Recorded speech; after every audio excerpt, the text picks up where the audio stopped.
സുജാതൻ കേരളകൗമുദിയിൽ വളരെ വർഷങ്ങൾ ഉണ്ടായിരുന്നതുകൊണ്ട് ഒരു കൗതുകം ഞാൻ അങ്ങോട്ട് ചോദിക്കുകയാണ്.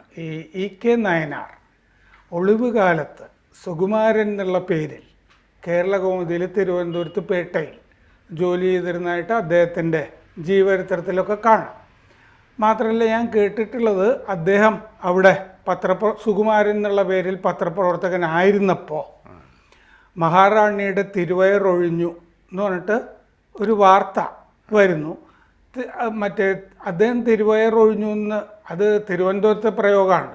നാട് നീങ്ങി രാജാക്കന്മാർക്ക് പ്രത്യേക അമൃതയത്ത്, അവർ ഊണൊന്നും കഴിക്കാൻ പാടില്ലല്ലോ, അമൃതയത്തൊക്കെ കഴിക്കാവൂ.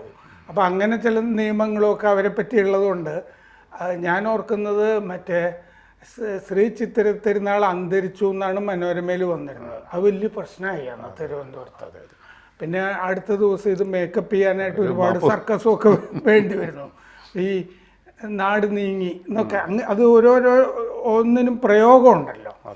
അപ്പോൾ ഇത് ഈ മഹാറാണിയുടെ തിരുവയറൊഴിഞ്ഞു എന്നുള്ള വാർത്ത മറ്റേ ഡെസ്കിലുള്ള സബ് എഡിറ്ററായിരുന്ന നായനാരുടെ അടുത്ത് വരികയും, അങ്ങനെയാണെങ്കിൽ ഇതൊക്കെ പത്രത്തിൽ എന്തിനാണ് എടുക്കുന്നത്, വയറ്റിളക്കാണെങ്കിൽ ആശുപത്രിയിൽ കൊണ്ടുപോകാമെന്ന് അദ്ദേഹം പറഞ്ഞു എന്നൊക്കെ കേട്ടിട്ടുണ്ട്. അദ്ദേഹം പത്രപ്രവർത്തകനായിരുന്നു എന്നുള്ളത് വാസ്തവമാണോ? അദ്ദേഹം പിന്നെ ഈ ഒളിവ് ജീവിതകാലത്ത് മലബാറിൽ നിന്ന് തിരുവിതാംകൂറിലെത്തുകയും തിരുവിതാംകൂറിലെ കമ്മ്യൂണിസ്റ്റുകാർ അദ്ദേഹത്തെ പല വീടുകളിലും ഇങ്ങനെ രഹസ്യമായി താമസിപ്പിക്കാൻ കൊണ്ടുവന്ന കൂട്ടത്തിലാണ് പേര് മാറ്റിയിട്ട് സുകുമാരൻ എന്ന പേരിൽ അദ്ദേഹത്തെ പേട്ടയിൽ കൊണ്ടുവന്ന് പത്ര ഓഫീസിലിരുത്തിയത്. ഇത് ഞാൻ ഈ വിവരം അദ്ദേഹത്തിൻ്റെ മൈ സ്ട്രഗിൾ, എൻ്റെ ജീവിത സമരങ്ങളെന്നുള്ള പുസ്തകത്തിലാണ് ഞാൻ വായിച്ചത്. ആദ്യം ഇംഗ്ലീഷ്, ഞാൻ ഇംഗ്ലീഷ് കോപ്പിയാണ് വായിച്ചത്. അപ്പോൾ കണ്ണൂരിൽ വെച്ച് 1980 ഞാൻ ആ പുസ്തകം വായിച്ചത്. അപ്പോൾ അന്ന് ഇത് കേരളകൗമുദിയിൽ ഇദ്ദേഹം ഹ്രസ്വകാലം ഉണ്ടായിരുന്നു എന്ന് കേട്ടിട്ടുള്ളതല്ലാതെ അതിൻ്റെ കഥ എന്താണെന്ന് അറിയില്ലായിരുന്നു. അത് ഈ പുസ്തകത്തിൽ ഇപ്പോൾ രാമേന്ദ്രൻ സൂചിപ്പിച്ച കഥ അതിൽ പറയുന്നുണ്ട്. അപ്പോൾ അദ്ദേഹം ഈ തിരുവയർ ഒഴിയുന്ന സംഭവത്തിലുള്ള അദ്ദേഹത്തിൻ്റെ കമൻറ്റും ആ വാർത്തയെ അദ്ദേഹം ഉൾപ്പെടുത്താൻ വിസമ്മതിച്ചതും ആണ് അദ്ദേഹം പിന്നീട് അവിടുന്ന് പോകാനും പോയി കഴിഞ്ഞ് ഇത് ആരായിരുന്നു എന്ന് പത്രാധിപർ തിരിച്ചറിയാനും, അങ്ങനെ പത്രാധിപരുടെ സമ്മതവും അറിവും കൂടാതെ ഒരു കമ്മ്യൂണിസ്റ്റുകാരൻ സർക്കാരിൻ്റെ ഒരു നോട്ടപ്പുള്ളി വന്ന് താമസിക്കാനിടയിൽ അദ്ദേഹത്തിന് നീരസമുണ്ടായി എന്നും കേട്ടിട്ടുണ്ട്. കാരണം കേരളകൗമുദിയിൽ അന്ന് ധാരാളം കമ്മ്യൂണിസ്റ്റ് അനുഭാവികൾ ജോലി ചെയ്തിരുന്നു, അതിൻ്റെ എഡിറ്റോറിയൽ വിഭാഗത്തിൽ. അതിൻ്റെ ഒരു പ്രമുഖൻ എം കെ കുമാരൻ ആയിരുന്നു. അദ്ദേഹം CPI-യുടെ അറിയപ്പെടുന്ന നേതാവും MP ഒക്കെ ആയിരുന്നു, PSC ചെയർമാനൊക്കെ ആയിരുന്നു ആണ് പിൽക്കാലത്ത്.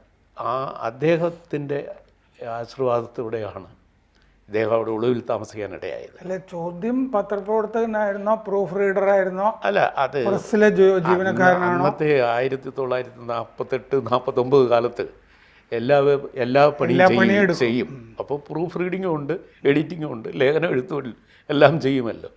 അപ്പോൾ അതുകൊണ്ട് അദ്ദേഹത്തിന് അന്നിങ്ങനെ ഈ proof reader, leader writer, sub editor എന്നിങ്ങനെ തസ്തിക തിരിച്ച് ജോലി ഇല്ല, എല്ലാവരും എല്ലാം ചെയ്യും. ആ കൂട്ടത്തിൽ നയനാരും അവിടെ പ്രവർത്തിച്ചിട്ടുണ്ടായിരുന്നു.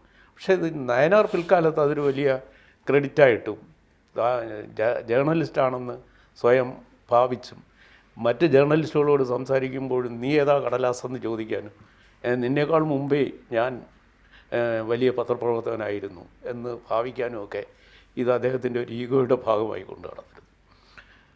അദ്ദേഹം അതിൽ അഭിമാനിച്ചിരുന്നു. പക്ഷേ അദ്ദേഹത്തിൻ്റെ ഈ ഒളിവ് ജീവിതകാലത്തുള്ള അനുഭവവും പ്രവർത്തനവും ഇതായിരുന്നു. ഈ റാണിയുടെ പ്രസവ വാർത്ത തിരസ്കരിച്ചതോടെ അദ്ദേഹത്തിന് അവിടെ പിന്നെ തുടരാൻ പറ്റിയില്ല. പോയി കഴിഞ്ഞാണ് ഇത് മലബാറിൽ നിന്ന് ബ്രിട്ടീഷ് പോലീസ് അന്വേഷിക്കുന്ന ഈ കൃഷ്ണൻ നായനാർ എന്ന് പറയുന്ന ആളാണ് എന്ന് തിരിച്ചറിയുന്നത്. അതവിടുന്ന് പോയതിന് ശേഷമാണ്.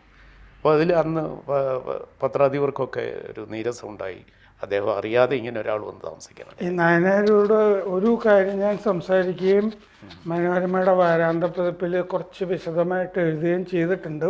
വേറൊരു കാര്യമാണ്, അതിൻ്റെ മുഴുവൻ ഓർമ്മ ഇപ്പോൾ നമ്മൾ പെട്ടെന്ന് സംസാരിക്കുന്നതുകൊണ്ടില്ല. കുളത്തുങ്കൽ പോത്തൻ വലിയ വ്യവസായിയാണ്. അവിടെ പ്രതാപ് പോത്തൻ, അരിപ്പോത്തൻ ഇവരുടെയൊക്കെ പിതാവ്. അപ്പോൾ കുളത്തുങ്കൽ പോത്തൻ അവിടെ വലിയ വ്യവസായിയും ഒക്കെ ആണെങ്കിലും കമ്മ്യൂണിസ്റ്റുകാരനായിരുന്നു, ഒരു കമ്മ്യൂണിസ്റ്റ് പക്ഷപാതവും കാര്യങ്ങളും ഒക്കെ. അപ്പോൾ ഒരു ഘട്ടത്തിൽ ഈ കേരളകൗമുദിയിലൊക്കെ താമസിക്കുന്ന സമയത്ത് കുളത്തുങ്കൽ പോത്തനുമായിട്ടൊരു വാക്ക് തർക്കം ഉണ്ടായിട്ട് ശംഖുമുഖം കടപ്പുറത്ത് വെച്ച് EK നായനാരും കുളത്തുങ്കൽ പോത്തനും തമ്മിലൊരു മൽപ്പിടുത്തം ഉണ്ടായി. ഇത് നായനാരോട് ഞാൻ ചെന്ന് ചോദിച്ചു, ഇങ്ങനെ കേൾക്കുന്നത് ശരിയാണോ എന്ന്. പുള്ളി അത് സമ്മതിച്ചു. പക്ഷെ കുറച്ചൊക്കെ അതൊന്ന് മൈൽഡായിട്ട് എഴുതണം എന്നൊക്കെയുള്ള മട്ടിൽ എന്നോട് പറയുകയും ചെയ്തിരുന്നു. ഈ സംഗതി ശരിയാണ്, കുളത്തുങ്കൽ പോത്തനുമായിട്ടൊരു നിരസം ഡെവലപ്പ് ചെയ്യും ഒക്കെ ഉണ്ടായിരുന്നു എന്ന് പറഞ്ഞിരുന്നു. ഒളിവുകാല സ്മൃതികൾ എന്ന് പറഞ്ഞിട്ട് നായനാരുടെ ഒരു പുസ്തകമുണ്ട്. അത് നായനാരുടെ പേരിലാണ് പുസ്തകം എങ്കിലും അത് എഴുതിയത് തുളസി ഭാസ്കരനാണ്. അത് തുളസിയുടെ ഭർത്താവ് C. ഭാസ്കരൻ ചിന്ത പബ്ലിഷേഴ്സിന്റെ ചുമതല ഉണ്ടായിരുന്നല്ലോ. അപ്പോൾ ഈ ഭാസ്കരനെ കാലത്ത് ഈ ഒളിവുകാല സ്മൃതികൾ ഈ പുസ്തകം ചിന്തയൊക്കെ ഇറക്കുകയാണെങ്കിലും ഇങ്ങനൊരു പുസ്തകം വരുന്നു എന്നൊക്കെ ഉള്ളത് മനോരമയിലൊക്കെ വന്നാലല്ലേ അതിന് നല്ല കച്ചവടമൊക്കെ കിട്ടുക.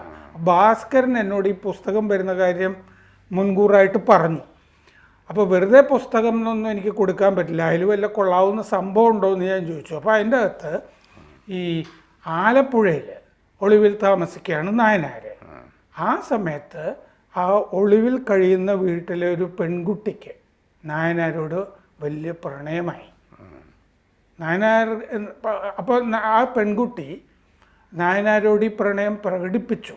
അപ്പോൾ നായനാർ അവരോട് പറഞ്ഞു, നായനാർ ഭയങ്കരമായിട്ട് ആ പെൺകുട്ടിയെ ഉപദേശിച്ചു, ഇങ്ങനെയുള്ള ഒന്നുമല്ല വേണ്ടത്, ഞാനൊരു വിപ്ലവകാരിയാണ്, പാർട്ടിയാണ് ഞാൻ, എൻ്റെ പാർട്ടിയോടാണ് എൻ്റെ പ്രണയം മുഴുവൻ എന്നൊക്കെ പറഞ്ഞിട്ട് ഈ പ്രണയം തിരസ്കരിക്കുന്ന വിധത്തിലുള്ളൊരു ക്ലാസ് എടുക്കൽ നടന്നു. അവളെ പിന്തിരിപ്പിച്ചു.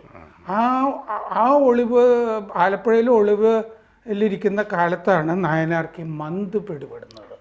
ഇത് എത്ര പേര് ശ്രദ്ധിച്ചിട്ടുണ്ടെന്ന് അറിയില്ല, ഒരുപാട് തവണ ഉണ്ടായിരുന്നു. എപ്പോഴും ഈ ആ കാല് മുണ്ടുകൊണ്ട് നന്നായിട്ട് മൂടിയിട്ടാണ് ഉണ്ടാവുക. ഞാൻ പിന്നെ മുമ്പിൽ കുറേ തവണ ഇരുന്നിട്ടുള്ളത് കൊണ്ട് അത് വളരെ വിസിബിളായിരുന്നു. ഈ ലുങ്കിയൊക്കെ കൊടുത്തിട്ട് ഇരിക്കുമ്പോഴും ഒക്കെ അവിടെ വെച്ചിട്ട് അത് ത്രൂ ഔട്ട് പിന്നീട് ജീവിതകാലത്ത് അത് ഉണ്ടായിരുന്നു എന്നുള്ളതാണ്. അല്ല, ഈ ആലപ്പുഴയിലെ പ്രണയം പറഞ്ഞപ്പോൾ പക്ഷേ AK ഗോപാലൻ്റെ പിൻഗാമി ആയില്ലല്ലോ അദ്ദേഹം. അതില്ല, AK ഗോപാലൻ ആലപ്പുഴയിൽ നിന്ന് പ്രണയിക്കുകയും ആ പ്രണയം സാഫല്യം അടയുകയും സുശീല ഗോപാലൻ എന്ന അദ്ദേഹത്തിന് ഒരു ഭാര്യ ഉണ്ടാവുകയും ചെയ്തു. ആ പ്രണയം നടക്കുമ്പോൾ സുശീല 9ാം ക്ലാസ്സിലോ മറ്റോ ആണ് പഠിക്കുന്നത്. അതെ. പക്ഷേ AKG നേരത്തെ ഒരു വിവാഹം ചെയ്തിരുന്നതാണ്. പാലക്കാട്ട്. അതുണ്ടായിരുന്നു. അതറിഞ്ഞുകൊണ്ട് തന്നെയാണ് അദ്ദേഹം രണ്ടാമത് ഇങ്ങനെ ആലപ്പുഴയിൽ നിന്നൊരു വധുവിനെ കണ്ടെത്തിയത്. പക്ഷേ അതിന് പിന്നാലെ വന്നപ്പോൾ നയനാർക്ക് ആ പാത പിന്തുടരാൻ തോന്നിയില്ല. അതുകൊണ്ടായിരിക്കും നയനാർ യഥാർത്ഥത്തിൽ AKGയുടെ പിൻഗാമിയാകാതെ EMSന്റെ പിൻഗാമിയായി. അതെ, നയനാർ ഈ മറ്റേ അഴീക്കോടൻ രാഘവൻ കൊല്ലപ്പെട്ടല്ലോ തൃശ്ശൂർ ചെട്ടിയങ്ങാടി. അപ്പോൾ അഴീക്കോടൻ രാഘവൻ കൊല്ലപ്പെട്ടപ്പോഴാണ് നായനാരെ തിരുവനന്തപുരത്തേക്ക് നിയോഗിക്കുന്നത്. അതുവരെയൊക്കെ പൊതുവെ തെക്കുള്ളവരൊക്കെ കരുതിയിരുന്നത് നായനാർ ഒരു സൈദ്ധാന്തികനും പാർട്ടിയിലെ ബുദ്ധിജീവിയും ഒക്കെയാണ്. കാരണം അങ്ങനത്തെ ആ കാലത്ത് നായനാരുടെ പേരിൽ കുറേ പുസ്തകങ്ങൾ ഈ ചിന്ത പബ്ലിഷേഴ്സ് ഇറക്കിയിരുന്നു. പുരോഗമന കലാസാഹിത്യം ത്തെക്കുറിച്ച് അദ്ദേഹത്തിൻ്റെ തടിച്ച പുസ്തകമുണ്ട്. പാർട്ടിക്കാരൻ്റെ കുടുംബ ബന്ധങ്ങൾ എന്നൊക്കെ പറഞ്ഞ പുസ്തകങ്ങളുണ്ട് ആ കാലത്ത്. എങ്ങനെയാണ് നടക്കേണ്ടത്, സാഹിത്യത്തിനെ പറ്റിയൊക്കെ പുസ്തകമുണ്ട്. വാസുദേവൻ നായർക്ക് ഒരു തൊഴിലാളി പ്രസ്ഥാനത്തെക്കുറിച്ച് MT വാസുദേവൻ നായർ ഒരു കമൻറ്റ് പറഞ്ഞു, കേരളത്തിൽ തൊഴിലാളി ഒട്ടും ക്രിയാത്മകമതൽ അല്ല, വിധ്വംസകമാണ്, നശിപ്പിക്കാനാണ് തൊഴിലാളി ഇറങ്ങിയിരിക്കുന്നത്. ഇന്നത്തെ സംഘടിത തൊഴിലാളി സാമൂഹ്യ വിരുദ്ധന്മാരാണ് എന്ന് പറഞ്ഞു. ഇത് CIT നേതാക്കൾക്ക് ഒക്കെ ഭയങ്കരമായി ചോദിച്ചു. അവരെയൊക്കെ നയനാർ അടക്കി നിർത്തിയിട്ട് നയനാർ അതിന് മറുപടി പറഞ്ഞു. ഈ ആധുനിക സാഹിത്യകാരന്മാർ കഞ്ചാവൊക്കെ അടിച്ചിട്ടും മറ്റേ കഞ്ചാവ് ബീഡി കുടിച്ചിട്ടാണ് ഓരോന്ന് പറയുന്നത്, അതുകൊണ്ടാണ് ഇങ്ങനെ സംസാരിക്കുന്നത്. അവർ മരണ ഉപാസകന്മാരും വിനാശ ചിന്തകളുടെ പ്രണേതാക്കളുമാണ്. അവരൊക്കെ അസ്തിത്വവാദികളാണ്, അവർ പറയുന്നതിനെ നമ്മൾ കണക്കിലെടുക്കണം എന്ന് പറഞ്ഞ് അദ്ദേഹം അതിന് മറുപടി കൊടുത്തിരുന്നു. ഒരിക്കൽ നായനാർ എന്നെ അത്ഭുതപ്പെടുത്തി. കാരണം സംസാരിച്ചു കൊണ്ടിരിക്കുമ്പോൾ അദ്ദേഹം ഒരു കവിത ഉദ്ധരിക്കുകയാണ്. അത് ഇതായിരുന്നു. സാധാരണഗതിയിൽ സംസാരിച്ചു വരികയാണ്. അപ്പോൾ എനിക്കത് ആ ഭാഗം ഹൃദയസ്ഥമായത് ഈ നായനാർ പിന്നീട് പലതവണ, ചിലപ്പോൾ ഒരു കവിതയെ അറിയാമായിരിക്കുള്ളൂ, ഇതിങ്ങനെ ആവർത്തിക്കുന്നതുകൊണ്ടായിരിക്കും. അദ്ദേഹം പറഞ്ഞത് ഇതാണ്: കൂടിയല്ല ജനിക്കുന്ന നേരത്തും കൂടിയല്ല മരിക്കുന്ന നേരത്തും മധ്യേ ഇങ്ങനെ കാണുന്ന നേരത്ത് മത്സരിക്കുന്നതെന്തിന് നാം വൃഥ. പൂന്താനത്തിൻ്റെയാ. ഇത് പലതവണ ആവർത്തിച്ച് നായനാർ എൻ്റെ മുമ്പിൽ ആവർത്തിച്ചിട്ടാണ് ഇതെനിക്ക് ഹൃദയസ്ഥമായത്. അത് ശരിയാണ്. അങ്ങനെ നായനാർ ഒരു ഗുരുവും കൂടിയാണ് രാമേന്ദ്രൻ്റെ. കവിത എങ്ങനെ എൻ്റെ മനസ്സിൽ നിൽക്കില്ല, ഇത് പലതവണ പറഞ്ഞതുകൊണ്ട്. അപ്പോൾ പത്രപ്രവർത്തനവും കൂടി ചെയ്തിട്ടുണ്ടാകാം അല്ലേ? അദ്ദേഹത്തിന് ഒരു പത്രപ്രവർത്തകനാകാൻ പറ്റുമായിരുന്നു. ഒരുപക്ഷെ അദ്ദേഹം ഒരു പത്രപ്രവർത്തകനോ സാഹിത്യ വിമർശകനോ ആകേണ്ടിയിരുന്നു. അതെ, സാഹിത്യ വിമർശകനാകാമായിരുന്നു. അത് legless traveller who teachers running ആണ്. കൂടുതൽ വാർത്തകളും വിശേഷങ്ങളും നിങ്ങളിലേക്ക് എത്താൻ ABC മലയാളം സബ്സ്ക്രൈബ് ചെയ്യുക, ബെൽ ബട്ടണും അമർത്തുക.